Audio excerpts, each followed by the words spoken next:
Welcome to You Brew Kombucha. This is your Kombucha Basics Guide to SCOBYs. We're gonna go over what a SCOBY is and how it turns sweet tea into kombucha. This is a SCOBY, and SCOBY stands for Symbiotic Culture of Bacteria and Yeast. It goes by a lot of different names. Some people call it the pellicle, the mother culture, the mushroom, which is inaccurate because it's not a mushroom, the jellyfish, the pancake. It has a lot of different names. But basically, it's just a cellulose mat that houses the bacteria and yeast cultures that'll convert sweet tea into kombucha. SCOBYs typically take the shape of whatever container you put them in. So if you're brewing your kombucha in a round container, you'll end up with a round SCOBY like I am. The shape of your SCOBY doesn't really matter that much. And it really is only part of the picture, since in order to make a really good, strong batch of kombucha, you need the SCOBY in addition to some starter tea.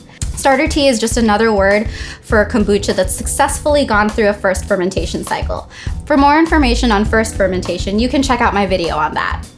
Here's an example of what a SCOBY looks like.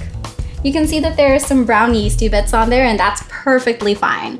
That yeast is what's gonna help build up the carbonation in your kombucha. This one's a relatively young SCOBY, but as they get older, they'll turn a darker color, like this one.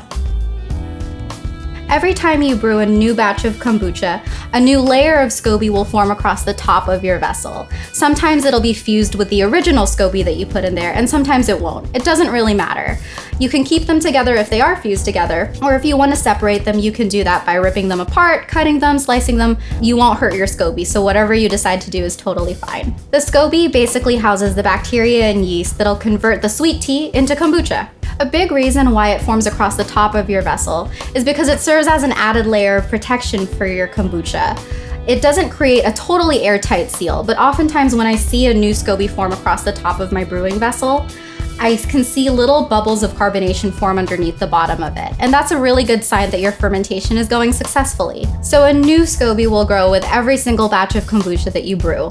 So the mother SCOBY will have a baby SCOBY, which will become a mother SCOBY, which will have a baby SCOBY. And at the very end of that process, and this is very important, that mother SCOBY will have a baby SCOBY. Sometimes baby SCOBYs can form during the second fermentation phase in the bottle too. You can eat those SCOBYs or toss them. It really just depends on your personal preference. If you want more information on how to acquire a good quality SCOBY and how to take care of your SCOBYs, I have some videos on my channel that you can check out for all of those details. And as always, you can find more information at youbrewkombucha.com. Happy brewing!